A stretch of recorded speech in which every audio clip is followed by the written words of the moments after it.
नबी अकरम शफ़ी मुअज़्ज़म सल्लल्लाहु ताला अलैहि वसल्लम ने इरशाद फरमाया, लौ वुज़िना ईमान अबी बकरिन बी ईमानी अहलिल अर्द लराजा बिहिम। कंजुल अमाल की ये हदीस पाक है, जिल्द 12 है और सफ़ा नंबर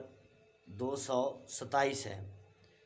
फरमाया कि अगर अबू बकर के ईमान को सारी ज़मीन वालों के ईमान के साथ